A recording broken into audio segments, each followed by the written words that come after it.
Yeah, the producer, again, it varies a bit, but I would say like in the normal sense, the one who's sort of doing everything, they're usually the first one on. They might have found the script, they got the director involved, they could have gotten the financing, and then they would be hiring, usually like the line producer would be one of the first people, and or production manager, depending on if you're splitting them up, to like break down the budget, get a preliminary schedule, get everything going. So um broadly speaking, the producer is like in charge of everything, right? So it really I know this is a very common thing. It's like it's a very nebulous title. It can mean a lot Yeah. of things. However, in the credits, they did standardize it. I don't remember how long ago, 10, 15 years, something like that, maybe more. So there's a organization called the Producers Guild of America, the PGA. It's not a union. It sounds like it's a union because it sounds like DGA and WGA. It's not a union. It's just sort of like a trade organization for people and producers. Um, so they now, when you get nominated for an Oscar, they have, and this is like the Oscars have agreed to this and everything. They will vet who are the actual producers, right? Who actually made this movie? Because there could be 30 producers, right? We've all seen Yeah. producer Yeah. titles. So if you see the P.G.A. like lowercase P.G. PGA, like producer, Jerry TerHorst, comma PGA. If you see that in the Yeah. credits, that is the person, or those are the people. I think there's a max of three. I can't remember exactly. Those are the people that have been confirmed to have actually been like the producer or producers of a film. Because it was such a question mark. You just, oh, my cousin's gonna let us borrow his house. Let's give him a producer credit. Like that guy didn't do any producing. You Yeah. just get the credit.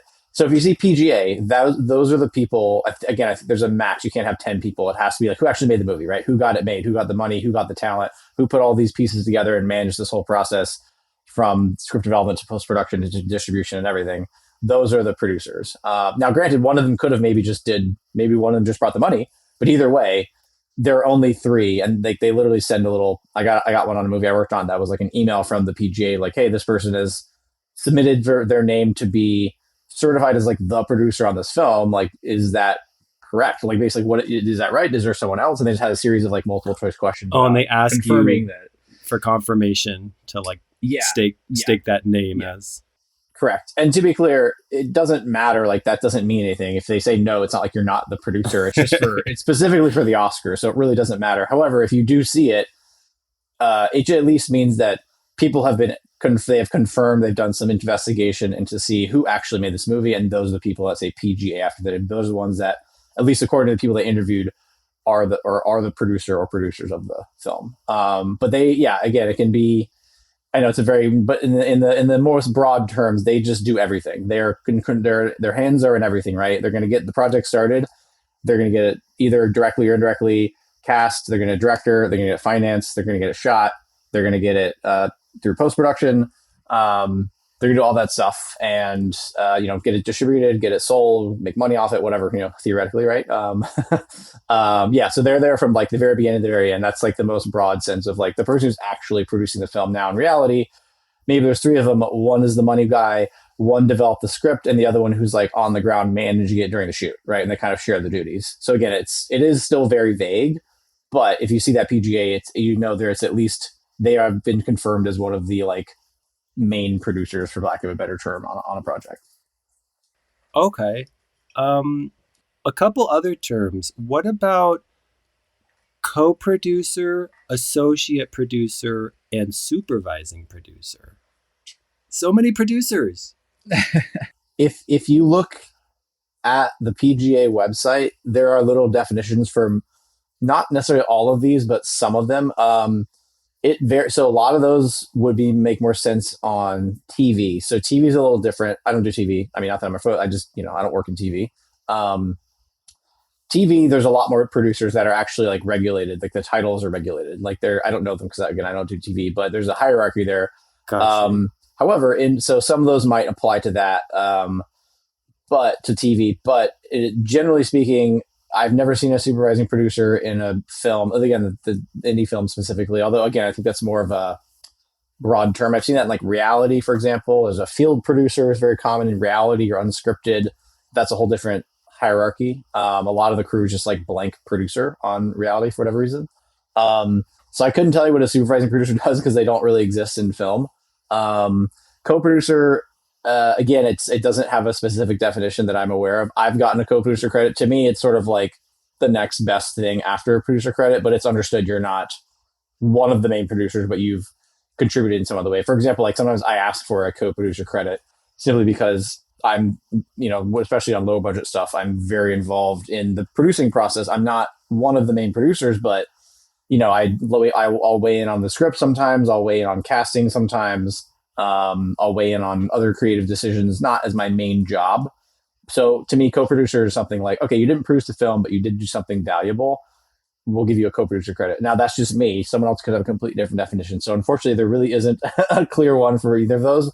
However, supervising and co-producer, I would say, so associate producer, I think you mentioned that. Mm-hmm. This is more before I even started working in entertainment, but associate producer used to be the person who is managing post-production. I don't know Oh, why, but that used to be the person who was like in charge of like the producer who's in charge of post-production. I'm not sure why, because it sounds like a very low level, like associate's not like a high yeah. level sounding term. Um, that is my experience. However, that's not necessarily the case anymore. I don't know the reason that changed, but you have a post producer. They'll be called a post producer or a post supervisor, which would be not a producing role, but more of like a production manager for post. But yeah, I'm not sure. I'm not sure where that one went. So I would say associate producer nowadays to me is like the lowest level. Like let's say, yeah, your buddy loaned a thing, a car or whatever it might be. Oh, he had a fancy car from the '60s. We need it for one shot. Let's give him associate producer credit, right? To me, that's like the lowest producer credit you can give out as associate. But yeah, those two are still kind of up in the air. Okay. Yeah, but again, if you go to the PGA website for TV, again, I don't know if all of those are in there. I'm sure some of them are, but TV does have definitions, just like the PGA thing is the person who made the film. They have a similar thing in TV where you have to like be doing a certain thing in order to actually get that credit. That's like the understanding that the studios and the people who are making the shows have come to agree on. Like if you're doing blank, you get this credit, you are that credit, and it's a kind of more of a ladder you would climb from. Right, because the producers on TV are all writers. There are some who aren't writers, but overwhelmingly the writers move up in the producer ranks. They continue to write, but they're more in control of the project as they get higher up in the producing hierarchy, up to like executive producer, showrunner, like the person who's like really in charge. So that's why there's more of a hierarchy in TV, because it's based on writer hierarchy essentially for TV shows. It's interesting how that is, and it makes me wonder if there will ever be a similar kind of thing for films, because I know there are some big name writers, and sometimes they get like above the above the line credit, but in general the Mm-hmm. writers are like not. uh yeah, it's just interesting how there's a distinction in TV where the writer can kind of have more of like the status of like a director, and then in the film you can have like the writer directors, but Right. um Yeah, they say, I've always heard that writer TV is a writer's medium and film is a director's medium, and I would agree with that, because the writers are the producers in TV. They basically control everything. Obviously, and the directors who come in and direct an episode, like they just come in, direct an episode, then they go do some other thing. They're not there. Sometimes they have more than they might do a whole season. That's very rare. So the directors on a TV show are really just more of a hired gun. They're not reinventing the wheel. They just need someone to direct the episode they're essentially. like a producer Um, for the episode, but a director. Exactly. Yeah. I mean, you got to have someone like, but they know what the show looks like. It's the same cinematographer, it's the same camera people, it's the same lighting people. So they're sort of just keeping the continuity of whatever the TV show has already established. They're not changing the tone or the look unless that's what they're hired to do. But they're really just they come and they do it, right? And they move on to like some other TV show or, whatever. But in movies, especially if they write, even if they don't, like they take the script and it's their vision, right? It's like, whatever they pictured in their head when they read this, that's what we're Yeah, filming. So that's why, yeah, it's definitely a writer's medium in TV, and it's definitely directors in film, director's medium. the visionary. Yeah. Going back to you, I did go and look at your IMDb Pro or your IMDb rather, and saw that you had attended like a summer program, and I think that was for uh yes, for acting. And so I was wondering if those are still like parallel trajectories for you? Yeah, so I moved out here originally for acting, in almost like 16 years ago, something like that. And that was what I studied in school, just like theater broadly, theater degree. And then I did that for, I think it was like 2015 ish, 2016, somewhere around there, 2015. In that time period, I got more interested in just, I did a little writing, I did a little directing, nothing serious, just like sketches and YouTube stuff. When I moved out, YouTube was blowing up and everyone was like just making stuff on YouTube.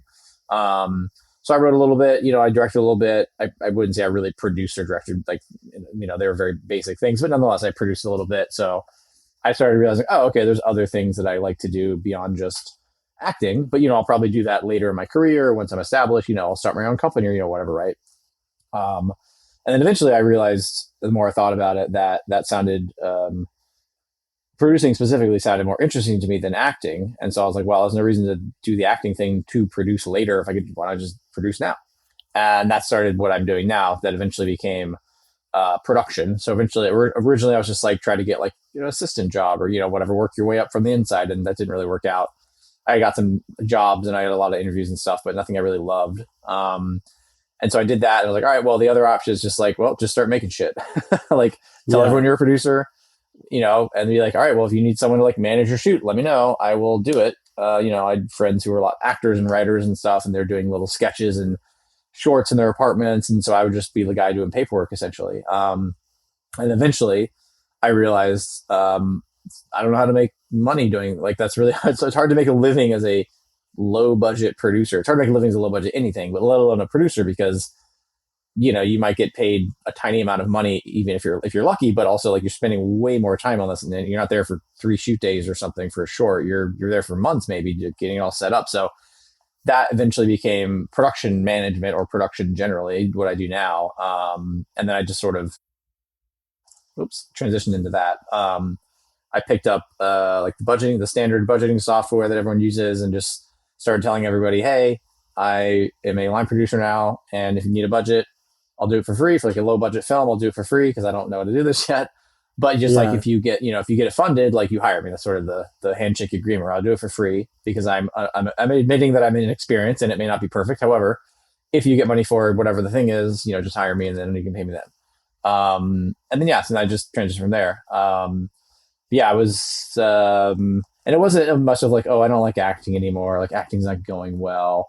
It just sort of clicked one day. I've always been more interested in like the business side of entertainment, and even when I was acting, I was very good at sort of like figuring out a lot of acting is, there's the acting side of it. There's the business side of acting, right? There's like marketing yourself and branding and getting your right headshots that fit your type and sending out, emails and postcards and submissions to casting directors. And getting an agent and taking classes. There's a lot of stuff to it. It's not just like show up and be a good actor.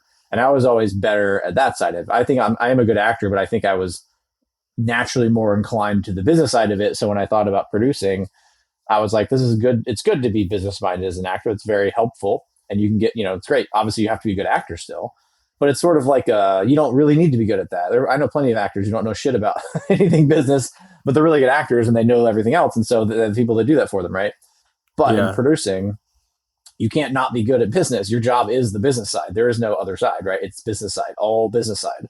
So the more I thought about it, the more I read about it, and just sort of like my sort of how I naturally, where I naturally was drawn towards in the industry, the business side of things, it just made a lot more sense to transition to producing, which again, then eventually became production because I realized that's an easier way to make a living. And also after I did a little bit, when you do like a short film, you're basically the production manager also. Like no one's hiring a production manager separately for a short film. It just doesn't make any sense. The producer does that.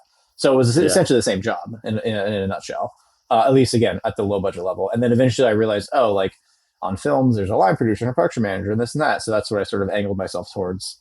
Um, and then I just sort of started doing very low budget stuff, and then I'd get a couple $100 here and there for something, and I ended up getting like a staff, very very low budget, like YouTube shorts kind of thing, but a company making like YouTube videos. But I was like a staff production manager, so I was there for like a year and a half or something.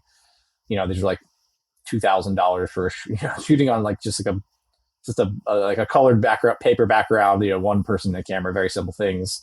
So that was sort of my first like production experience on more of a legitimate scale. Again, even though the budgets were very low, and then just sort of slowly worked my way up from there to doing some low budget feature films. And I work a lot I then fell into getting commercial production, which is very similar but slightly different to film production. And nowadays I do mostly commercials throughout the year. And then I'll do like one. I mean, I'd love to do more, but on average, I do like one a year, one indie film. Usually either in LA or another state. I think I've done 8, and half have been in LA and half have been in another state. But movies is what I want to do. So like I like commercials, they're great, but I don't care about them. They're basically the same process over and over again. Commercials pay a lot better because it's usually only one shoot day, so the rates are higher for everybody. And yeah, it's just kind of the same process. And I work with a handful of people who reach out for various for, hey, I have a job, are you available? And then I just sort of keep that going. But I started acting, moved to producing, that became production, and then now it's like film and commercial production is what I do.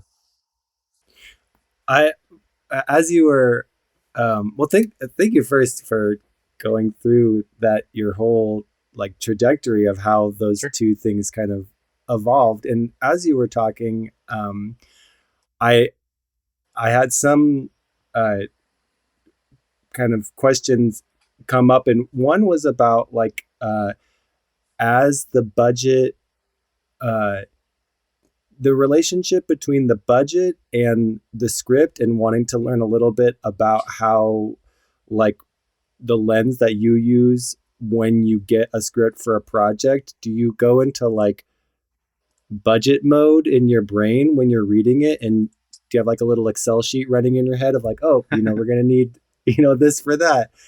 Right. um Um, Sorry, go ahead. so that, yeah, that was one class of question. And then one other one was about like that you really like indie film but don't get the opportunity to do it as much. And um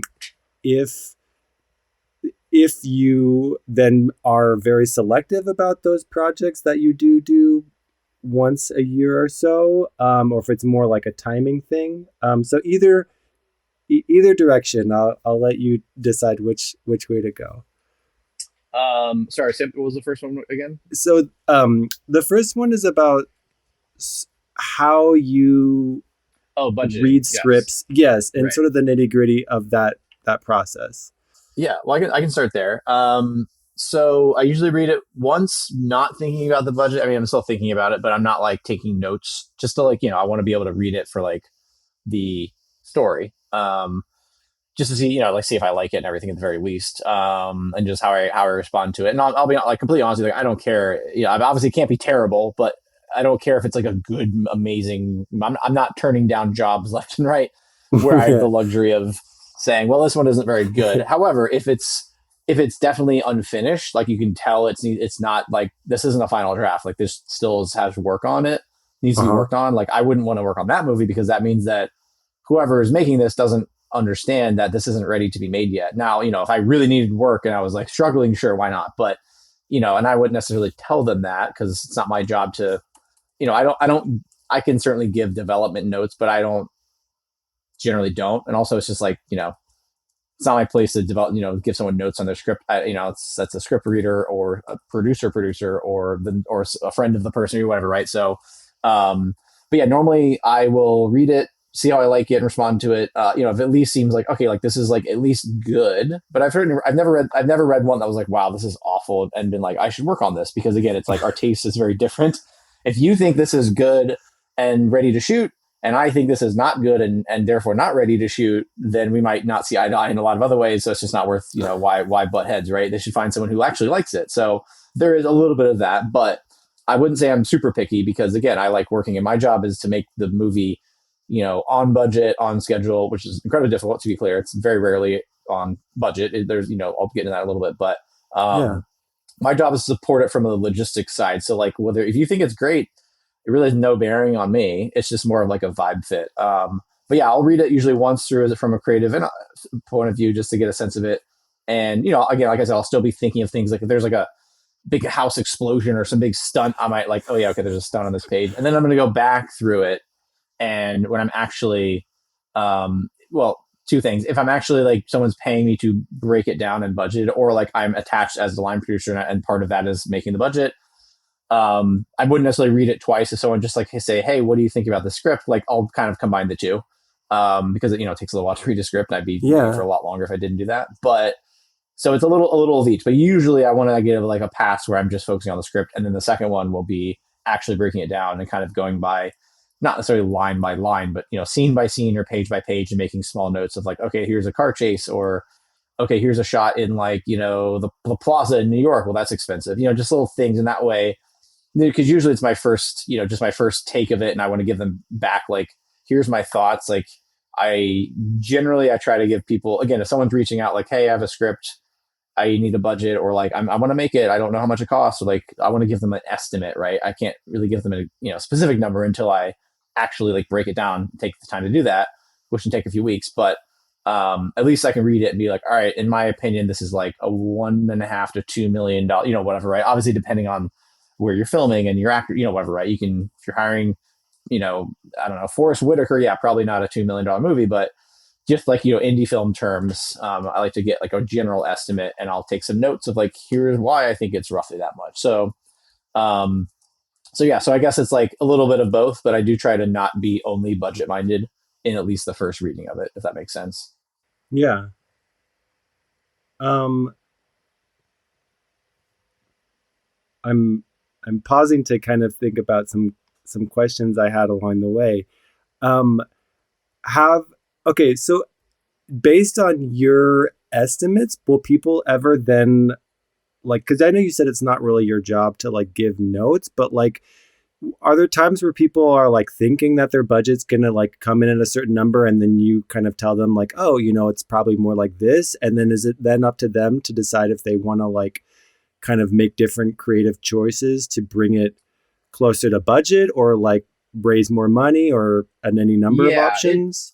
it depends. So yes, in the sense of like, hey, like I think it's going to be 2 million, and they're like, well, we need to make it for one, and I'm like, okay, well, I might be like, I don't think that's doable, or like I don't want to do that. Like, like the lower the budget gets, the more my job becomes complicated, because everyone's job becomes complicated, but specifically my job, because my the very minimum as far as like my team that I need is a production coordinator who works directly under me, or if there's a line producer, also directly under the production manager, and they're doing even more of like the nitty gritty paperwork stuff, keeping everything going, making emailing everybody and doing more, office stuff. And then there's someone under them, an assistant production coordinator, and there might be like an office PA.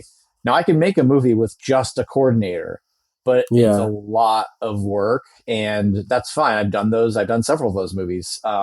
Even ones not in LA where I didn't know anybody, I didn't know any crew, I didn't know any vendors. I had to look up, Google all that from scratch. Um, it's fine. You can do that, but that's just like, to be quite blunt, like I've done it enough, and they can't pay me enough to do that. It's just not worth my time, because it's so much work and it's very stressful when you're understaffed and you have a low budget. So, point being, we might not agree. I might say it's two, they might say it's one. I can say, all right, well, maybe 1.5. Here's some areas where I think you could do it. You'd have to cut some shoot days. There's a boat explosion. Maybe we do that not on a boat. Maybe it's I don't know. Maybe there's no explosion. Whatever. There's a lot of stunts here, and yes, to your point, I can weigh in on notes of more like from a budget side. I do that. Um, but it does vary. I mean, I would say there's three ways people usually come to me. I'm trying to think, because I have actually I do a presentation at some schools in the area sometimes. Just like, what do I do? And I Oh, think I have to narrow it cool. down to three. And it's usually, here's a script. I don't have anyone with like money yet. I don't know how much it's going to cost, but I need a budget. Just start the process. I'm like, great, I can work with that.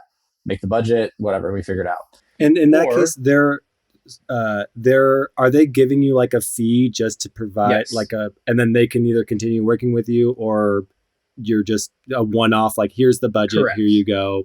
Typically they would hire me, because when I'm making a budget, it's going to be it's my I'm when I'm making a budget, it's like I am confident. I might not be 100% sure, but I'm confident I can make the movie for that amount of money, right? or at least a version of the movie, and then the other part is making sure that the version they have in their head and the version I have in my head when I budget it are the same, because that doesn't always happen, and that could lead to problems. I've had that happen. Um, but yeah, so sometimes they'll just be like, "Hey, all right, thanks for the budget. We'll let you know." I've had people I make budgets for that shoot in New Zealand, and they hire someone in New Zealand or some other place where obviously I don't know anything in New Zealand. So sometimes it's just the budget. I feel like it's more common to just get the budget. Um, like I have a website, budgetmymovie.com, Yeah, is literally yeah. just that. But other times it'll be like they have nothing, but they just want a budget. That's the sort of option number one. There's um, I have people interested, whether it's financing or whatever. I don't have the money yet, but I have someone who wants to know how much it'll cost, and then I need to know that. And then there's also like we already have someone interested in giving us like $1 million, but we don't know if we can make it for that. And so we need to see like, is this $1 million movie? So those are usually the three. Either it's like completely clean slate, just need a budget, start the process. I have some interest, but not anything concrete yet. Need a budget to move it forward, or we have people interested to give us this amount of money, or like this range, 1 to 1.5 or whatever it might be. But we need to see what if it actually can be made for that amount of money. Wow. Okay. It's fascinating that like the nitty gritty is like maybe because it's about film and I love film, like that the nitty gritty then becomes interesting. But you're like, wow, it's just like Yeah. so like, and you're like, wow, you can't without money, like you can't do anything, and therefore it's like a crucial important step to like really know like have this information before proceeding. Yeah, Um, I will say one quick note is that yeah. I will say the ones who come and say we have this amount of money, can we make for that amount of money? In my experience, 100% of the time, the answer is no. but Well, okay, but so that under that won't budget. prevent them from but that won't prevent them from trying. Like Okay. I've made a budget that's like I think this is $1 million movie, and they're like, well, we have 700,000, and we're just going to try our best. I'm like, all right, I will do my best, but I'm just letting you know we're going to run out of money. And then sure enough, they got to get more money. I've had that happen a couple times. Um, so yeah, so it's not, if they don't listen to me, it's generally not good. Not that because I'm a genius, but generally speaking, I am way more experienced than most of these people making it. A lot of them are first time producers or maybe second time producers and writer directors doing this. And I've made a bunch of them, and I've budgeted, 50, 60, I don't know how many at this point, beyond just the ones I've made. So I'm very confident when I make my budgets that, I'm not going to be 100% correct, but at the end of the day, it doesn't matter if every line is correct. What matters is the total, right? If it's 2 million, but the 2 million gets moved around in a bunch of different ways than I thought, that's fine as long as it's still 2 million. And I will say Yeah. the standard for big studio stuff is, they say this for anything, 10% of your budget should be set aside for literally just, we don't know yet. Just anything else that The comes up. 10, unexpected that is yeah, part of it's called film. correct. It's called a contingency. Now it could be overtime. It could be, a piece of equipment broke. It could be you lost a location. Usually it's not crazy big things. It's like overtime, or we had to stay at a location longer, which I guess is overtime also. Or, like we needed a special piece of equipment that we didn't predict because of a thing, or there was like weather and we had to get, extra, hand warmers for everybody, little stuff like that. But it adds up over, of course, with like a 4 week shoot. Um, Yeah. but I would say 5% is more, if you have $1 million movie and setting aside $100,000 when you're already like just trying to make the movie as best as you can, like that's a lot of money to just kind of sit there. So it's rare that I actually enter production with any kind of contingency. I don't think I actually have ever. If I have a contingency, it will get eaten up in the prep, and then by the time we get to shooting, there's no contingency. And then, sometimes we over budget, sometimes we go a lot over budget, sometimes we go a little over budget. But you know, the issue with a lot of the time is, again, a lot of the directors and producers aren't super experienced, and they don't understand the logistical side of things like I do, of course, because that's not their job. But nonetheless, that little tiny changes here and there, like you can't you spend months, well, maybe not months, but at least a month formally prepping a movie. I would say 4 to 5 weeks for like a 4 week shoot.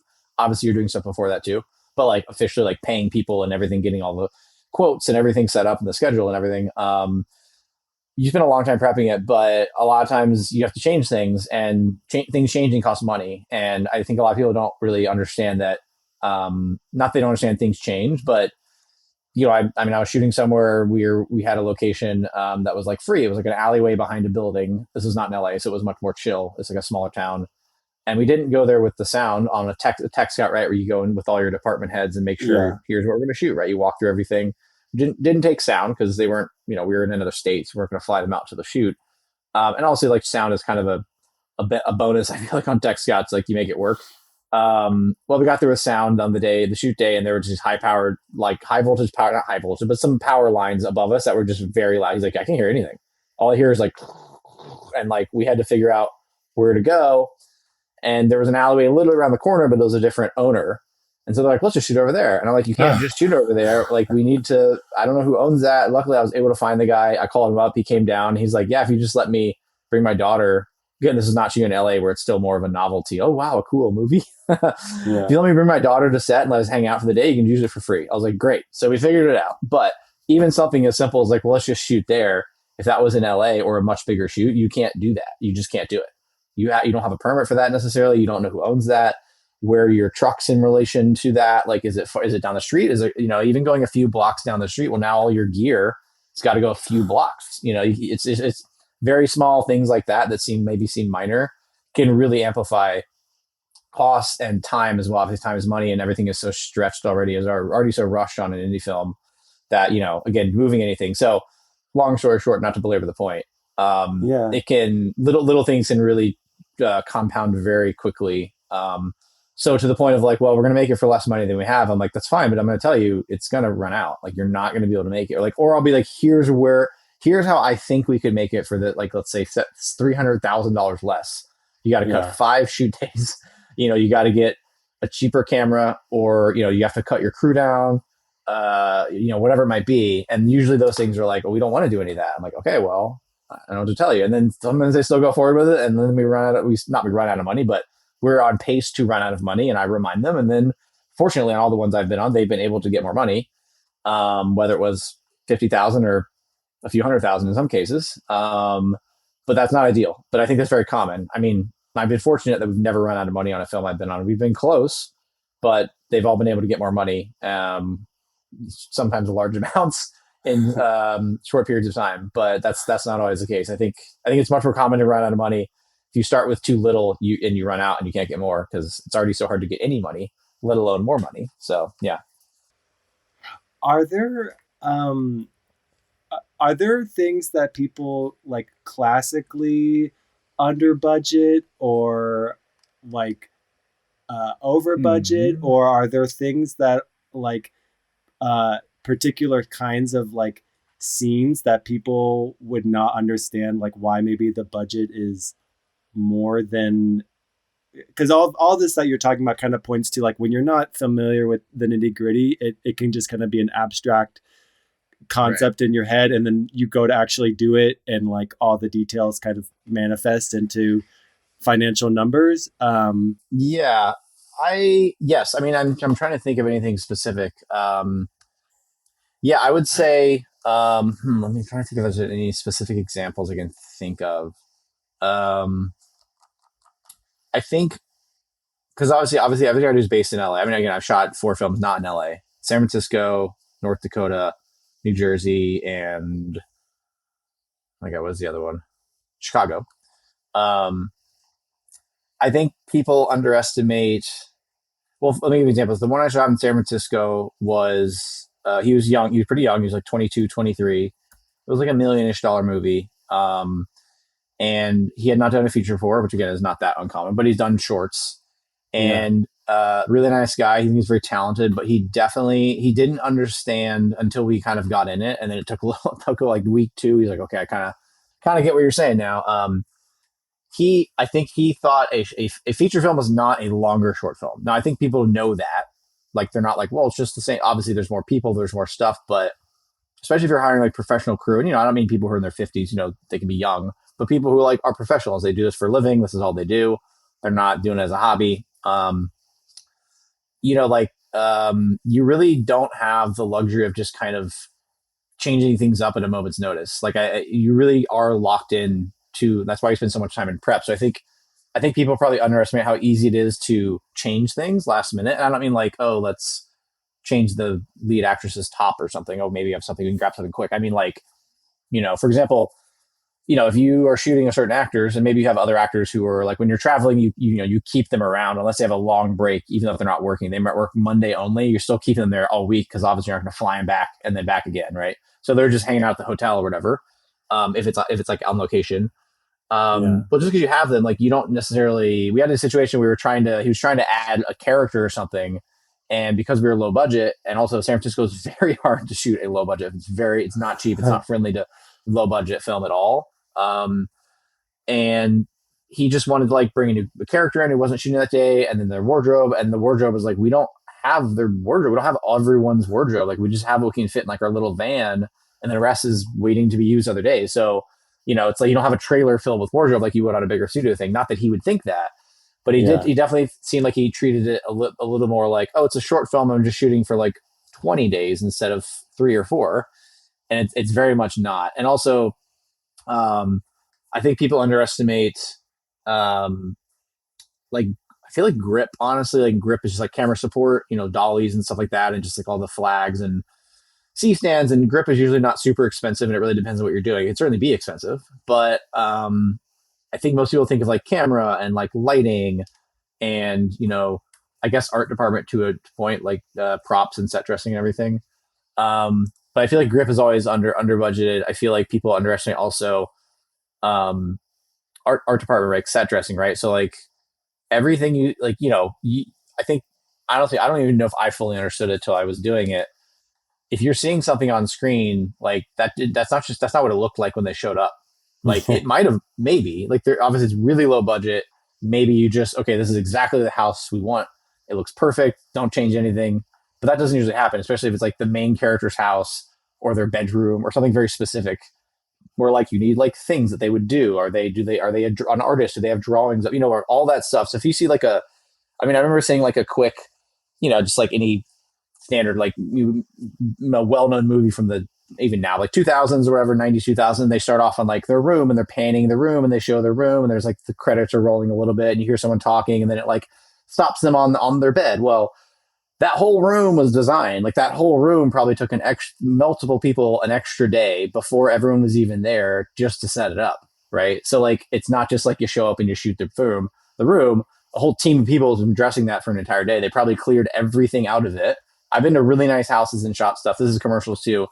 Yeah. The furniture looks great, looks amazing. Nope, take all the furniture out, they replace it with very specific furniture they want for the shoot. So like it's just I think art department is probably a big one because you see it. You don't see grip equipment really, right? You don't really see it. You don't literally don't see it on the screen, but you definitely see set dressing. So I think art department is a big one, just broadly. And when I say art department, that's like the production designer, the art director, the set decorator, the set dressers, prop master, um, special effects. If there's any special effects, might fall under that kind of. It's his own department, but stuff. The production value you see on screen. Art department is probably the one. The more that I think about it, that's definitely people underestimate what that takes to actually get it to look that way on screen. Because and even on low budget stuff, you don't have the money to pay an extra day for the location and parking and all these other things and another permit to get there early or to get there a day early, and then they also come usually the day after to strike it, right, to take everything down. You just have to do it on the same day because you typically don't have the money for an extra 2 days basically, or a half day times two, I guess. So yeah, art department's probably a big one. Just like everything you see on screen is vastly underestimated. I also think people actually I've written down a couple of these. Let me see if I can find them because it's a common question. Um, I think I wrote down an example. So let's see here. Where is it? But yeah, so for example, like very small roles in the script, right? So let's say the script is it's in a police station and someone comes up and here's your file, sir. And they walk away. Okay, Yeah. that's easy. That's very straightforward. And that's not going to cost a lot of money. Well, it will, and it does because everything I do is SAG, right? SAG, the union, all the actors are SAG. You can certainly do non-union actors. There's nothing wrong with that. But generally speaking, um, you're gonna do SAG. That's where all the good actors are. So even within a very low budget film, generally speaking, people will be SAG. So I will assume that. So for example, I wrote this out, so I'll just read it out. But Oh yeah. so just a day player, right? The lowest role on the hierarchy, one line or whatever, a few lines. on like a $2 million movie, their SAG rate for 8 hours is about $835. Now that might sound like a lot. That's actually less. Normally it's like 1,240 or something, but that's like the slightly lower rate because it's a lower budget. Now, but there's more than that, right? It's not just that. So that's for 8 hours. Most people work 12. So if you assume they're working 12 hours. Is that, can I pause for a second and ask, is Sure. that more common with indie films to push these longer days because you're trying to do everything in this kind of more compacted, low budget way, or is it very project to project? It's always 12 hours. Okay. I mean, that is certainly the standard. On bigger union stuff, sometimes it's maybe 10, but you go to 12. It just really varies. I know there's some companies that only shoot 10 hours, and that's great. Commercials try to stick closer to 10 for the crew. Like production, like will come early and get everything set up and then stay late to to wrap everything up. So this production might be a 12-hour day, but the rest of the crew is a 10-hour day. Yeah. But generally speaking, it's 12 hours pretty consistently on regardless of what you're working on. I think the only exception is anything like a kids TV show or a kids movie with like a lot Yeah. of kids in it, because they are legally only allowed to work so many hours. I know a few people have worked on kids TV shows, and they're the best because they only work like 8 hour days. Because once the kid legally has hit their limit, you can't shoot them anymore. So sometimes you Yeah. only work 8 hour days on those. So that's a rarity. So 12 hours is standard. It's been the standard for studio films or even more on studio films, 12 hours, 14 hours. I mean, I've worked 20 hours a couple of times, not for like multiple days, like two Yeah. days, which is insane. I would probably say, fuck you. I'm sleeping. I'll come in later. Like that's because it was a very funny enough. That was the biggest budget we ever worked on, was to those studio with a Oscar winning director. So just goes to show, even the big budget stuff, it depends on who's running it. It really depends on who's running it. They were not running it well, and that's why we had crazy hours. But yeah, 12 hours is pretty. If it's less than 12 hours, it's a short day. Like a 10-hour day, I'd be like, oh man, it's going by quick. You know Okay. what I mean? So Or back to shoot where you're, days, to be clear. got you. So you were saying Yeah, about this, an example of this actor that you bring on for just doing like right, one or two lines, and they have this. right. Yeah. So okay, so it's 835. Roughly, I'm rounding off slightly for an 8 hour day. Now, on top of that, there's payroll taxes that every time anytime any company hires an employee and pays them, you have to pay taxes on their behalf, or for hiring that person. It's usually between like 18 to 24%. Sometimes you round up a little bit just to keep it, a little buffer there. But anyways, let's say 25%, right? So on top of the 835, you have to add 25% for taxes. You have to add the actor's pension and healthcare, which is a fee that goes to pay their healthcare. It goes to SAG, and that's how they get healthcare and a pension. That's 21.5%. I think it goes up another percent maybe next year. And there's also an agent fee of 10%. So what does that come out to? 25 plus Oh 25 my plus god. 10, 56.5%, right? So basically it makes 835, 1306. Now that's still only for an 8 hour day. So for a 12-hour day, I won't get into the math because it confuses people. And so it takes a minute to explain just because overtime kind of makes things odd. But Yeah. to make 1306 for an 8 hour day into a 12-hour day where you're including basically 4 hours of time and a half from 9, 10, 11, and 12, it comes to almost $2,300. So that actor who's $835 is actually costing the production $2,300. And that doesn't count food, parking, transportation, additional hair makeup people, additional wardrobe people, additional PAs or ADs to like manage larger cast. Now, obviously, if you had one person with one line, then you're not going to need a bunch of crew members. But you add a bunch of one people with one line, it's like 10 of them. You might need another hair makeup person. You might need another wardrobe person. You might need another AD, another PA to wrangle the cast, right? Because you might need, if you're have trailers, you might need another room in the trailer. You might need another trailer because you're out of space, right? So, or if you're not in a trailer, which is very rare for low budget films, do you have enough space in this house or whatever you're shooting? Do you have to find another place to put them? Because for SAG, every actor with a speaking role has to have their own room. You can't just throw them in a tent. You can, but they'll come out and they might ding you for it, which is like fine. It's not the end of the world, but like you're not allowed to do it. It's against the rules. They have to have their own room. It can be a tiny room. Doesn't have to be fancy, but they have to have their own room. They can't change in restrooms. It happens all the time, but you're not allowed to ask them to change in a restroom. It has to be like a dressing room or the room they're staying in. So all these things, long story short, long story long, I don't know at this point. All these things really add up. So that one little role that's like, someone's running down the street chasing someone and they pass them. Hey, did you see that guy? Oh, yeah, he's over there. And that's all they say. that could cost you easily at least $2,300. Now, granted, I will caveat this: a day player with a one line, very unlikely they're going to actually work for 12 hours. However, you might assume they're going to work 12 hours because maybe you don't know exactly when you're going to get to their scene. They're very low priority. You have a really big scene that day. Maybe you want to have them there all day just in case. Maybe it's the last scene you shoot because you're doing a big stunt scene that earlier in the day and you want to make sure you have enough time, blah, blah, blah, blah, blah. So maybe a day player might not work a 12-hour day.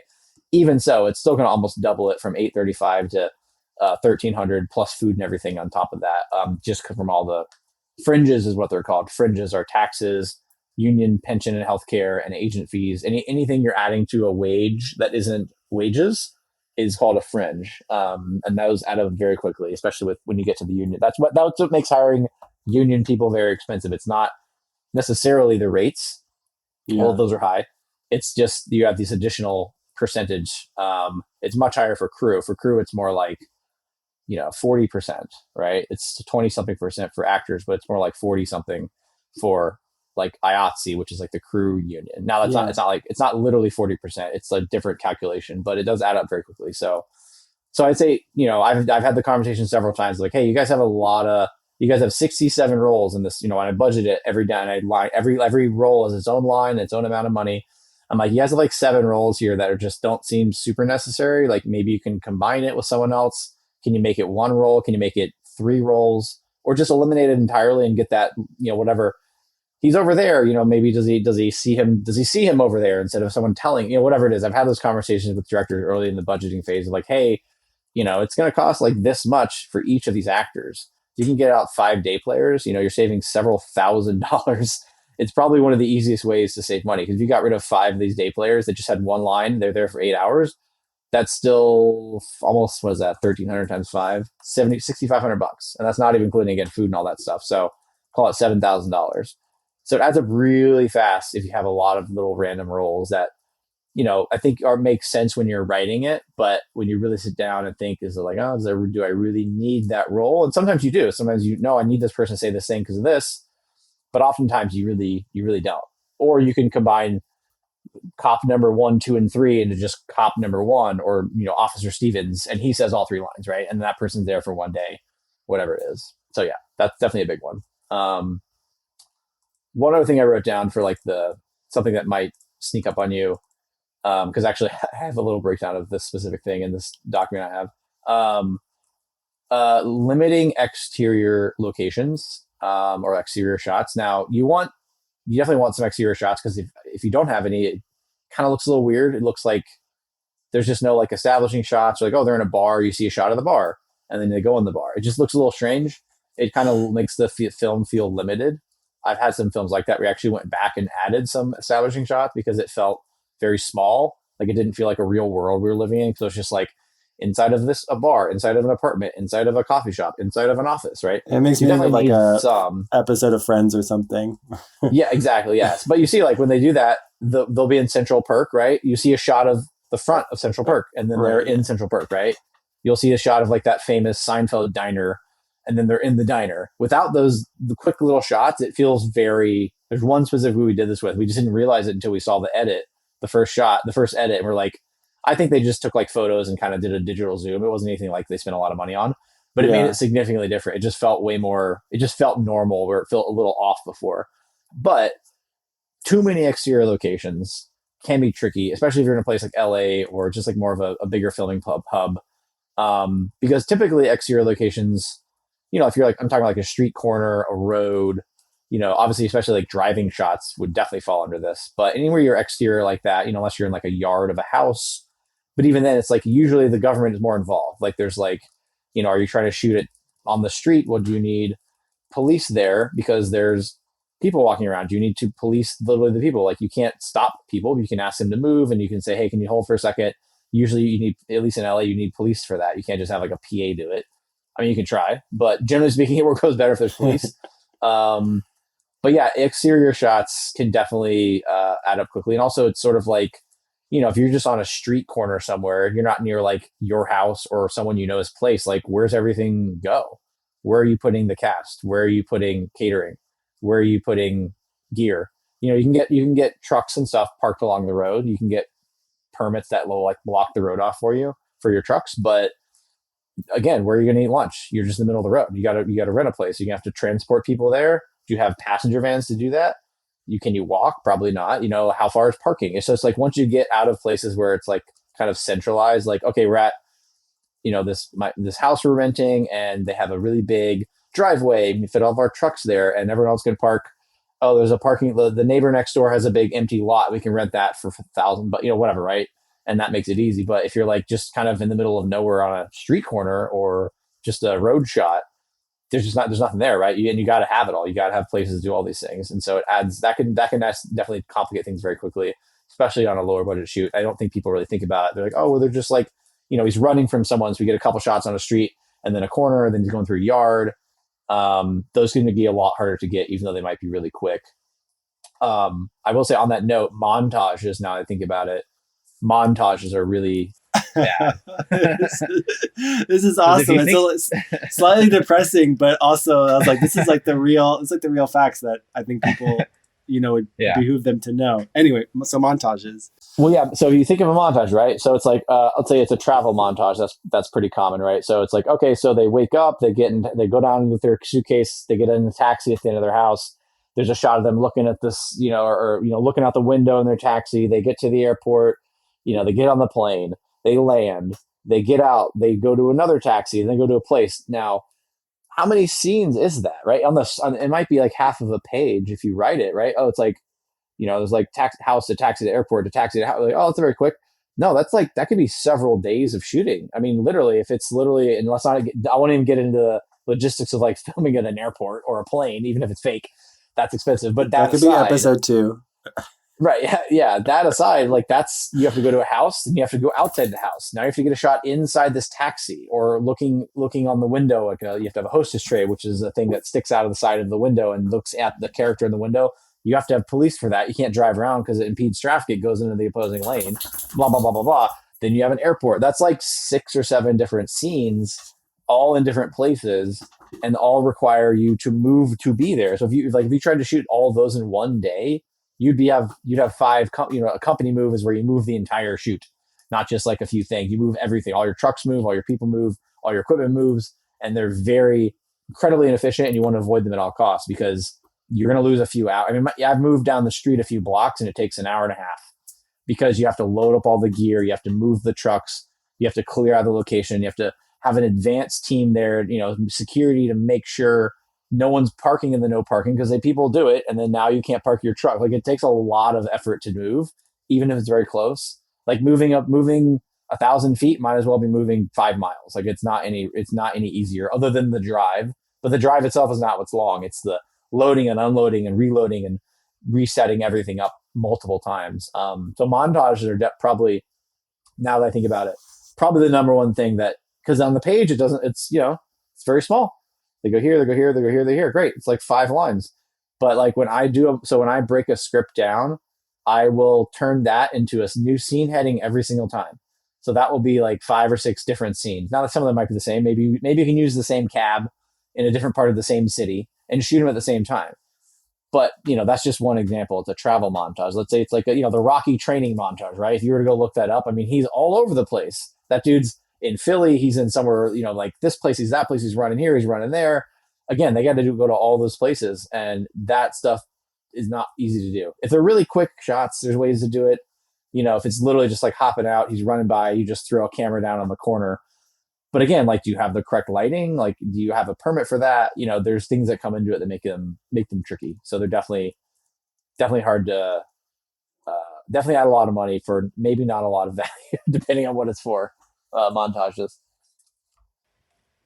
Wow. Okay. So it's like be selective, be thoughtful about when to know what you're putting your money towards.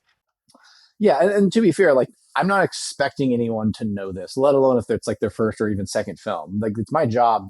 You hire me to tell you these things, right? So if I saw a script that had montage, like, oh, you fucking idiot, why would you? Obviously, I wouldn't expect them to know that because it's not good. I didn't think about it until I broke a script down when it was, but with my first montage, I was like, wait a minute, this is like way more complicated than I was thinking. So I didn't even realize it until I was doing it. But yeah, it's my job to point these things out. I will say the day player one comes up often because it's very common just to have a lot of roles, maybe even 10, sometimes 15 that just aren't really necessary. And then probably montages is the other one that comes up because they're certainly not in every script, but they're common enough because they're very economical for a script, right? You tell a lot of information in this half a page through very little text. It's the complete opposite when you flip it to the filming side, though. They're very inefficient and not economical at all. One question that came to mind was like, are there any like movies where you know what the budget is and you see them and you think like, damn, that they did a great job with their budget. Um, Not that many. I do know one specifically because I guess obviously the movies that I shot that you could watch. I mean, I do feel like some of those don't look anywhere near. Funny enough, the two I'm thinking of are actually made by the same guy. The first movie I did is called Straight Up. I think it's on like I'm sure you can rent it from somewhere. This guy directed by this guy named James Sweeney, who's really really great, and we made it for in 2018 for like $175,000 cash. Now we got some stuff for free. We got a camera for free. Our DP worked for free, or rather for equity, rather not free. Like he got paid if the movie made any money, which it didn't make all of its money back, but it made some money. And I think all of the post production also was friends of the director who also worked for equity.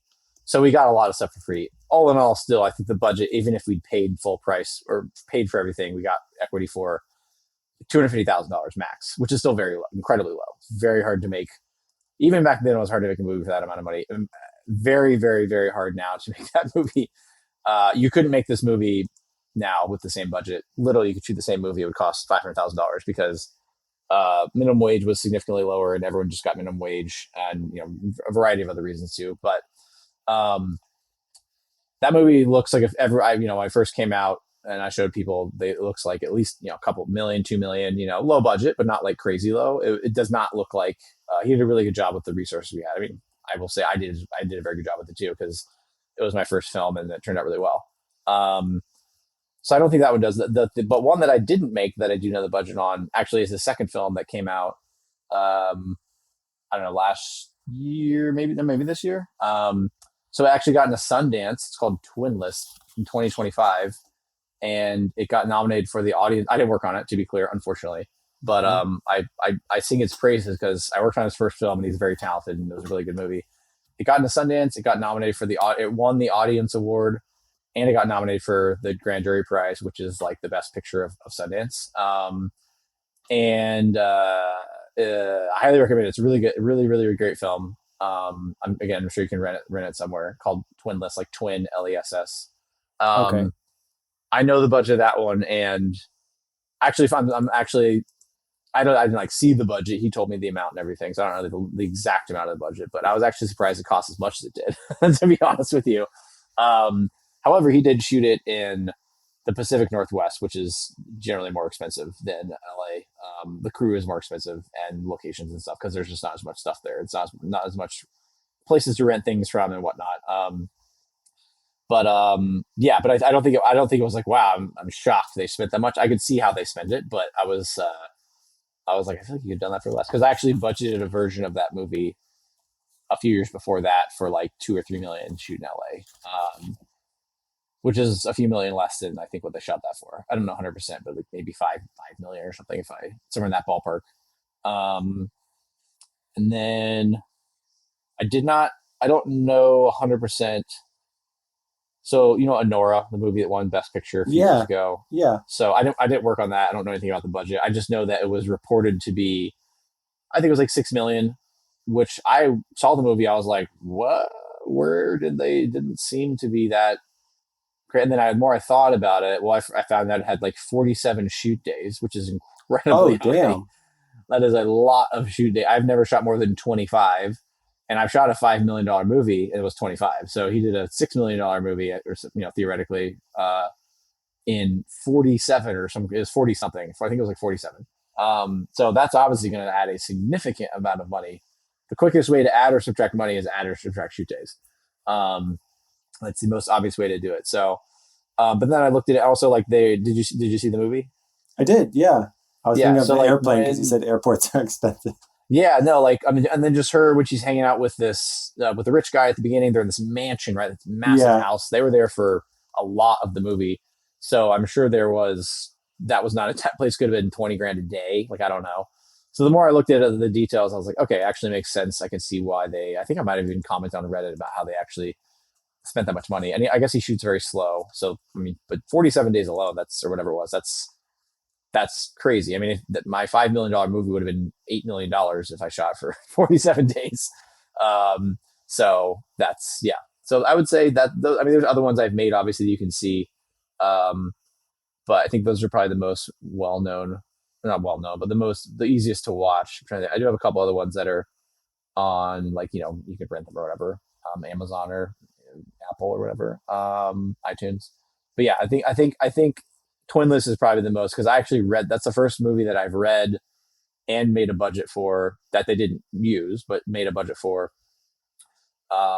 And then I actually saw it made at a different budget level by other people later because usually most movies I'm about to work on don't get get into Sundance. That's uncommon. So it was interesting to see what he told me what the budget was, like the range and what they did. Um, but it looked great. It looks like it's a very movie looks great. I think it was in Seattle, which is just a very expensive city generally, regardless of filmmaking. hmm. I have a couple kind of more like philosophical slash uh, personal questions. Sure. So here's one. What is a risk that you've taken in life that you look back on? And it could be, film career related or just, you know, life related. Hmm. I would say just off the top of my head, Yeah. probably transitioning out of acting into doing what I'm doing now. Only because if you told me that I wasn't going to be an actor, 6 years before or even before that in college or something, I would have. There's nothing you could have said that would have convinced me that I would not be acting. That's how convincing. That's how convinced I was that that's what I was going to do. So, um, I think it was a risk in the sense that it was kind of hitting like if I had moved out here, I was hitting a reset on my career essentially. If I moved out here and just started doing production, had got 6 more years of it, I would probably be a lot. I mean, I would be a lot further along in my career than I am now. So I sort of had to start over because it's not like any of the actors I was talking to and all the actor friends I had were hiring me to produce movies. So there's certainly some overlap as far as who I knew and people helping me meet other people and whatnot to like get that going. Um, that's probably the biggest one. I mean, I guess moving to LA to an extent, but I didn't feel like that was really particularly risky. I didn't know anyone out here or anything, but I lived in LA when I was a kid for 5 years, but not in LA proper. I was in Redondo Beach, which is more of like a suburb. It's like 45 minutes southwest. And I was like, I moved away and I was like 14. So I was, very far from being an adult. Yeah. I think that's probably the biggest one I would pick is just transitioning to a whole other. It's weird. I don't even really know. I mean, I don't really remember the day to day of like how did I even start working. I don't know. I just started telling everybody what I was doing, and eventually, over a long period of time, people would call me to do things, and then that added to this and that, and now I work all the time. I can't stop working. Fortunately, given the way things are, I've been working a lot. Yes, we've heard a lot about the contraction of the film industry from. Yeah, it has not. It has not affected me. I've been the last 4 years have been the busiest years. My biggest year yet was last year. I did 3 movies last year, and I made the most amount of money I've made so far.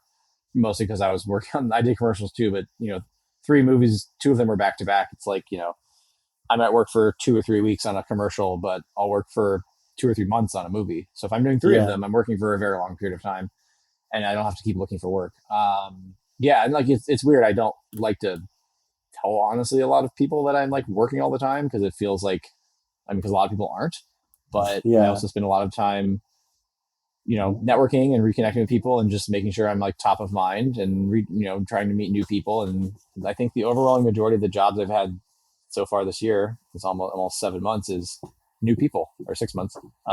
People who haven't hired me before. I mean, someone who hired me didn't even hire me. I worked one day with someone 2.5 years ago, and she sent me 3 referrals that turned into multiple jobs so far this year. I barely talked. I mean, we talked a little bit, but not extensively. I worked with her for one day. That was it, and she's given me tons of work. So I think it just, the work is out there. Obviously, there's a lot more people looking for jobs than there are jobs, but it's I can only speak from my own experience, but I work really hard and I know I'm good at what I do, and people seem to like working with me, and that so far that seems to be working out. So yeah. Well, congratulations on like having all of that work that you've put in, like continue Thanks. to, um, pan out and see like kind of an increased flourishing. Um, Another one I have is, how do you resist doom and gloom thinking? It creeps in every now and then. Like I will say, I mean, I would say generally speaking, I'm very good at compartmentalizing, um, in professionally, personally, whatever. So I'm definitely not. Generally speaking, it's like, I mean, I can't control any of that stuff, right? I can't control how much work is in LA, but I can control my actions in continuously trying to find work and meet new people and blah blah blah blah blah. Right. So I focus on that. I don't focus on things I can't control. But again, in everything, if I can't control something, doesn't mean I don't think about it. But Yeah, I've definitely, and I'm not. I don't think I was necessarily like this when I first moved out, and not that I was like gloom and doom, because there really wasn't a lot of gloom and doom when I moved out here. That's more of a yeah, recent development. Um, but I feel like over time, I've definitely, it's like, well, I mean, I will say, and this is my entire life, not just production or entertainment or career. I feel like people have told me a thing will be a certain way. People have told me, or I've read, or I've heard, whatever it might be, and in my experience, it's very rarely actually that. Like, oh, it's really hard. Like when I moved out here in 2010, it was still the remnants of the 2008 crash. It wasn't like, oh, everything's great, here's a job for you. It was, and I'm talking about regular jobs, not just like, not entertainment jobs. Just regular jobs were hard to get because the economy was still kind of crappy and still coming out of that mess. Um, and I got a job within a few months, a good job. So I mean, I guess it's sort of like, I try not to let external things that I can't control influence me as much as I can, because it's like, if I can't control it, what's the point of worrying about it? I know that's very easy to say and not easy to do, but for yeah, whatever reason, I'm able to do that. However, I will say, definitely, I'm not completely immune to it. I mean, there'll be, I'll hear someone say something, like on a commercial, I'll just be walking by someone. Oh man, I haven't worked on, it's the first commercial I've had in a couple of months. Or I'll read Reddit, like, oh, I haven't worked in 2 years, and I used to be working all the time on studio movies. And I'll have a little bit of like, well, I don't know, Jerry, it could be you. You could be next, like creep in. And then I just kind of push it out, and I'm like, you know what? I can't worry about it. I just got to keep doing what I'm doing. And so far it's working. I'm working a lot. So it's, I guess, practice would be the answer. I think I've just yeah, practiced myself enough. I've practiced practice of not letting things I can't control bother me. But again, I don't think that's most people. And I think that's, I don't know. It's much easier for me, having talked to my wife and other people. Like, it's much easier for me to do that than the average person. So I don't know if that's just something that I'm wired to not have to worry about. Um, but yeah, I mean, again, it's just like, there's no point spending emotional energy worrying or thinking about, a little bit, sure, but like actually, like actively spending energy on things you can't control. Use that energy to what can you control. It's like, well, okay, I'm not working. I can't control how many jobs there are. I can't control the industry. I can't control necessarily who's calling me, but I kind of can, right? Like, I can reach out to people. I can reach out to people I've never met. I can reach out to everyone who have I not seen in a couple of years? And I do this every time I'm not working. I go through my phone. Who have I not texted in a long time? Oh, I have a list of people. And when I last met them, when did we get coffee? When did we get lunch? When did I email them? When did I text them? Hey, it's been a minute. It's Jerry. Let's catch up. And these aren't necessarily people that are like hiring me to make a movie or commercials. They're just people I know. Some work in entertainment, some don't. And however, like, they will then a few months or weeks later be like, hey, a buddy of mine is looking for a producer or a production manager. Are you interested? And then, they connect me with people they know. So I think a big part of it is just also not you just gotta constantly be meeting people, the same people. It doesn't have to be new people. You gotta keep refreshing your relationships and keeping them up. And I just get coffee with people all the time. It's coffee and lunch. Coffee if I don't know them because it's very expensive to get lunch over and over and over again. Coffee's a lot 20 cheaper. lunches I a learned, week. yeah, no, I'll do lunch with people I know well, but like coffees with people. I mean, I probably get coffee with people I've never met on Reddit.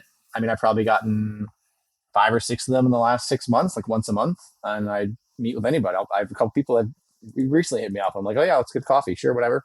I'll meet with anybody, and I tell them like, I don't know, like you could be hiring me in 5 years. I don't know what you're gonna do, right? Who knows? Like I could be hiring you, you could be hiring me. I worked with the PA on Straight Up, that first movie I did in 2018. Yeah. He hired me on a commercial. He's a commercial producer now. He hired me on a commercial like 3 months ago. He was a PA. He was my PA when I was doing this, say 8 years ago, and he hired me on a commercial. So just proof positive. You just never really know where people are going to go, and just and I honestly didn't really didn't really keep in touch with him that well. He just popped into his head, but yeah. So I think keeping momentum and keeping yourself busy and doing things that even if maybe they're not making a ton of progress, I think keeping yourself busy and occupied and at least feeling like you're making some kind of progress towards your goals, whatever those might be, whether it's acting, writing, directing, producing, or something else entirely. For me, it's just meeting people a lot and making sure I'm keeping my network up to speed on what I'm doing and blah blah blah blah blah. I think having little tasks you can do every week to keep your head off of like the bill of the industry is dying. It's like, okay, well, again, can't control that, but I can control how many emails I send. I can control how many texts I send. I can control how many coffee meetings I get. I can control how many cold emails I send to commercial production companies telling them I'm available, whatever. So I guess focusing on those and compartmentalizing is the long-winded answer to that. Um, how about this one? Where do you see interesting innovations in production and filmmaking overall? Hmm. Um. I mean, other than AI, which is a whole other topic, I'll leave that out of it. Yeah, I kind of expressly didn't introduce that because I feel like that's been such a topic of conversation for so many things that it might Yeah. be nice to just not have it Not take talking about. center stage. Yeah. No, I feel like, funny enough, I think there are a lot of opportunities for production to be improved, but I don't think, in my experience, this industry is very, very, it's not even my experience, it's true. It's very slow to modernize. Like, we didn't even go paperless until COVID, when a lot of Oh companies have wow. been paperless for a very long time. It was only because, like, well, it could spread on paper, so we have to get rid of the paper. That was why we went paperless, like officially. Granted, there's still paper, but I mean, like, the big push towards like digital paper and digital payroll, like Wrap Book, I don't know if you're familiar with that, just like the online payroll stuff. That really didn't happen until COVID. It was kind of there, but COVID was really when it started because like you couldn't use paper. They're like, you can't use it, you'll kill people. They're like, okay, won't use paper. Um, but I feel like it's very slow to modernize. I mean, the studios, the go to like budgeting and scheduling software, it's called Movie Magic, is so bad. It's so old. It's not good. A friend of mine actually made a competitor for it that is so much better in so many ways. Um, and What's but that it's called? it's Or is it the not competitor is called Line Budgeter, like line budget? Line Budgeter. He's Okay. actually a very very experienced UPM. He works on big studio projects, 100 million plus dollar stuff, and so he actually built it as a person who knows who makes budgets versus the people who made the other one are just it's just like a payroll company. They don't like do production, so they don't actually know what the workflow is. But to my point, it's still the standard, and his is great. And I hope he actually knows people at studios who want to use it. And so I'm hoping it takes off because the problem is a lot of competitors will show up, not a lot, but like, there's various budgeting programs that are better or worse in various ways or cheaper. I mean, Move Magic is not cheap. It's like 300 $270 a year or something for the license now. You can't buy it outright anymore because everything is software as a service now. So Yeah. it's not cheap. Um, the problem though is if you have another program, they'll be like, great, send me the Movie Magic file. Because that's what not great, I don't work in studios, but nonetheless, like that's what all of their internal systems are used to importing. Great, we have the Movie Magic file, send it in, it plugs in all the numbers, it puts all the categories in our accounting system, blah, blah, blah. So like it's just like it's the go-to and has been. So there is no, until it hits a critical mass of enough people having another one where you don't need the movie magic one, it's still going to be movie magic. But it's like they recently made a cloud version a few years ago. It's a little better, but it's basically from the 90s. Like it looks like it's from the 90s. It's not an efficient program. Same with the scheduling one. It's not modern in any way whatsoever. It could be so much better. So there is a lot of opportunity for things to be improved, but things are very slow to be adopted. I mean, even something that's just like, I don't know, like an app that you can have the PAs download that they can write, all the tasks you need the PAs to do. And, I mean, you have walkies and stuff. I don't know if that would be effective, but there's definitely ways to make things more efficient. But it's just like everyone kind of follows the studio's lead, even though, again, I don't work in that. It just kind of trickles down. So whatever they do, those processes kind of trickle down. I do think, to be honest, though, that like I'm actually starting. I'm going to start I'm raising a lot of money for my own production company to make my own movies. I'm just in the beginning stages of that process because I need to raise several $1,000,000, which is easier said than done. But to your point of changing things, I think a lot of how things are done are just how they've been done, and that's just kind of people don't really think about it. I think a good example of this is specifically with indie film is festivals, right? So everyone who does indie film, what do they want? They want to get it in Sundance or Toronto or Cannes, whatever, right? Whatever festival, but mostly Sundance or a similar level of festival. And if you go, okay, great. Well, what's your plan to make money on it and get it distributed if you don't get into Sundance? And they kind of just look at you and go like, what do you mean? And I was like, you're not going to get, like, all due respect, like you're not going to get into Sundance. Yeah, it's like There's it's very very small. yeah, by sheer numbers alone, I think 2025, because I'm writing all this up, it was 2.1%. It was like 88 out of 4,000 something. However, what that number is still too high because a lot of the people that get in already have a connection to Sundance, or they have someone on the film who has a connection to Sundance. The filmmaker was in before, or they were part of the Sundance Labs, which are like their incubator programs, or the producer at a film in Sundance, or the writer was in Sundance, or there's an actor who was in Sundance, or even a production designer, whatever it might be.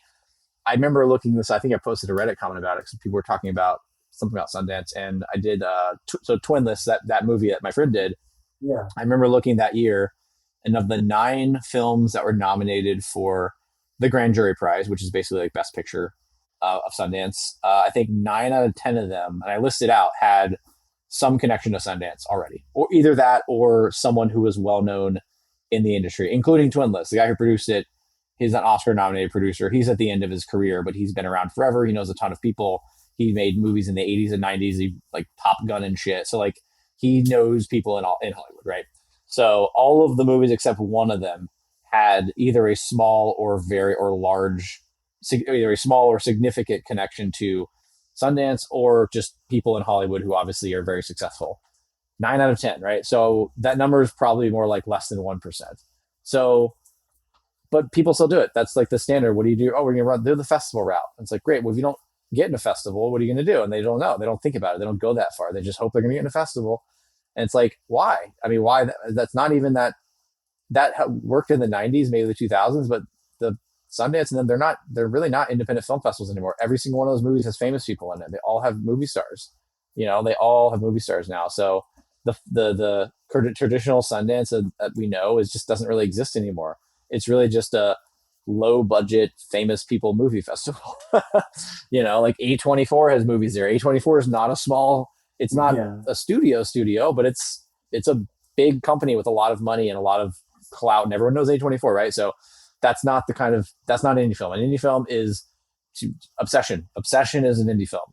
Nobody in that film is well known. No one who made it. Granted, people came on afterwards once they saw how great it was, and it made a big deal, and obviously made a bunch of money. And I think it made a deal in Sundance. But either way, that's the odds of that happening is incredibly low. Like so, but people still just aim for the festivals. And so my whole thing is, obviously you submit the festivals with my company that I'm going to do, but also I have a plan if it doesn't get in the festivals. I'm not just going to hope it gets in and pray and then go somewhere else and you get some crappy distributor who just throws it like they get 50 movies every year, they throw it against the wall and see which ones stick. So yeah, so I think there's a better way to do it. So again, long-winded answer, but I don't think there's a lot of innovation. I think a lot of people kind of just follow the status quo because honestly, they don't really know any better, and there really isn't any information necessarily to go on. Like it's everyone's path is different, and like how do you become a director? It's every you could ask 10 directors and I'll give you 10 different stories. How do you get what I want to do? If you ask 10 other production people, you get 10 different stories. So I think people naturally are naturally inclined to follow like, well, the festival route works, so I guess we'll do that. What else is there? And then that's the kind of as far as it goes. But I think if people thought a little more about it, it'd be realize it's really not a good idea. It's you should absolutely submit and spend the couple $100 submitting to all the big festivals, but like assume you're not going to get in and have an actual plan in place, like how you're going to try to make money off this movie. My whole thing is marketing, so everything's just marketing. Like everything in this world is just marketing. The reason why studio films people go see them, it's not because they're really great movies. It's because they spend 100 to $200 million marketing them, right? I mean, even dating is marketing, especially with online dating. What does your profile look like? How do you come across in the profile? Even if you're in person, how are you coming across? It's all about how are you marketing yourself. If you're trying to get a job, how are you marketing yourself? It's social media, whatever it is. It's all every little thing is about how is it being marketed. It's unfortunate, but it's the world we live in, at least in the U.S. But I think this applies most places, most Western places. My whole thing is like they don't include marketing. That's not included in budgets. It's not supposed to be. It's an after after you make the movie, all those costs are not counted as part of the budget. Um, but I believe they spent I can't remember the amount, but they spent 10-15 million dollars or something marketing Obsession. Maybe they spent millions of dollars marketing a $1 million movie. That's why Obsession did really well because people heard about it, and then word of mouth because it was a great film carried it. But the marketing is the reason why it made money. It would not have if they just released that movie on YouTube. Maybe get a few million views if they're lucky, but that's it. But if you have millions of dollars in marketing behind you, like that's how you actually get a movie noticed. So my plan is hope to get in a festival, assume you won't, and then I have a certain amount of money, like six figures per film for marketing. Not necessarily to like release it on YouTube or something, but to support a marketing campaign, and that could be marketing it to get it distributed, not just like marketing it to people to see it. But it's a chunk of change. You can do a lot with it. So that's my plan. And I think that's a smart plan. And I don't think a lot of people think about it. They all just aim for the festivals and hope for the best. And then after that, well, it didn't get in a festival. I guess it's not making its money back. To me, that seems irresponsible. Not like I'm not shitting on anybody, but I think it's irresponsible to your investors to, if that's your whole plan, you need to have more than that. Like you got to at least have a second plan, right? Like how are you actually going to try to get their money back? It's not your money, right? It's their money. They gave you this money and a lot of them don't care. You invest in the film, it's a risk. It is what it is. It's not like people are mad about it. But I still think as someone who is in charge of, a fiduciary whose job is to spend this money as wisely as possible and do everything you can to make it back and make their investment worth it, even if it doesn't make them a lot of money or maybe it just breaks even. I think a lot of people forget that part of it and they just kind of just pray and hope for the best and that's it. And that's just not, I just don't think that's the best business plan. But for whatever reason, that seems to be the standard one. So if I get this money, we'll see if I'm right. Yeah, well, I was like, we'll be able to follow with your production company. Yeah. Well, I think it's about kind of where we had said about 30 minutes after. So Oh, great. again, Yes. I just want to thank you for coming on and giving us like a whirlwind tour of all these different facets of your life and like the film world and kind of the what I think of as sometimes like the less looked at corner of the film world. So Yes. I hope this will be uh, like useful or entertaining for folks to be able to kind of learn a little bit more about why montages are expensive and other things. Me too. I Um, hope so. so yeah, thanks again, and I'll keep you posted as this Cool. appears. Awesome. Yeah. Let me know. Okay. Well, All right. until next time, take care and have a good night. All right. Thank you. You too. Bye. Okay. Bye.